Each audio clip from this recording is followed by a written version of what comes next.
Aeropostale, PacSun, American Apparel, and Wet Seal. What do all of these have in common? Each of these companies has gone bankrupt in the last 3 years. My name is Tessa Schrager, and today I will be talking to you about a company in the mall business, Simon Property Group. Each aspect of this speech will address the question, should Simon Property Group reinvest in the properties they already own, or should they look to a new direction? So to find the answer to this question, first I will give you a brief background of the company. Second, we will talk about the reinvestments in the properties. Third, I will address the new plans Simon Property Group has set up. And last, I will give you a possible solution to the company's investments. Simon Property Group is a real estate company founded in 1993. Over the last 25 years, they have gained over 200 properties in the U.S., as shown on this map, and over 20 locations outside of the U.S. In order to be a real estate company, you need to have properties. Properties cost money, which result in borrowing. This graph shows the unsecured debt that Simon Property Group has taken on since 2016 and will continue to take on with its peak of $3 million in 2021. Now that I've given you a little background on the company, let's talk about where Simon Property Group is investing their money. Simon Property Group has spent $1 billion over the last 5 years to update and upgrade their properties. With $1 billion each year, each location gets approximately $5 million each year, but this is not always the case, as the King of Prussia Mall in Philadelphia received a $200 million renovation. These upgrades include adding more spaces for new tenants. In an article by WABA, it is said that 15% of malls could be in jeopardy due to the excessive additions.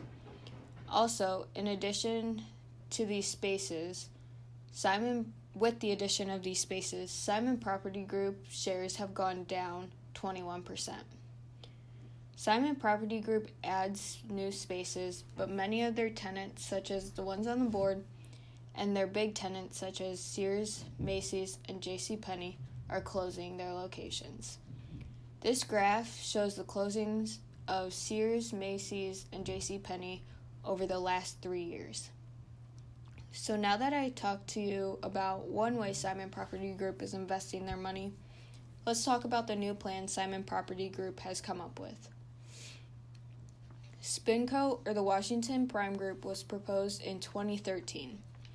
The new company would separate the lower-class malls from the luxury malls, and the new company is set to generate $400 million.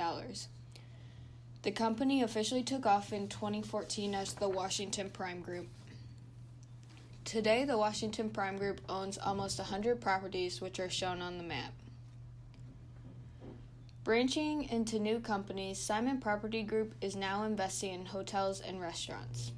Leases for retail have gone down by 20%, while the restaurant and experience business has gone up by 20%. This has led Simon Property Group to invest in the building of Nobu Hotels. Nobu is a chain of high-end restaurants, hotels, and apartments, and there are only 3 locations in the U.S., but they have multiple locations outside of the U.S. A one-night stay in one of these hotels can range anywhere from $660 to $4,400. So now that we talked about where Simon Property Group is investing their money, now I will tell you what I think Simon Property Group should invest their money in. I think Simon Property Group should stop adding spaces to their locations due to many of their big tenants closing multiple locations and leaving more empty spaces in each mall. Second, with the Washington Prime Group and not building more spaces, the company will save more money to invest in new ideas. If the company does continue to spend $1 billion each year, half should be spent on upgrades and updates, while the other should be invested in new trends. For example, the Nobu hotel chain, which has the potential to earn $1,000 each night. So today I gave you a brief background of Simon Property Group. I told you about the reinvestments in the properties, and the new directions that the company is investing in. And lastly, I gave you a possible solution. Simon Property Group continues to see negative returns on their investments. Investing in new trends, Simon Property Group can stay up to date and will begin to see a positive return in their investments.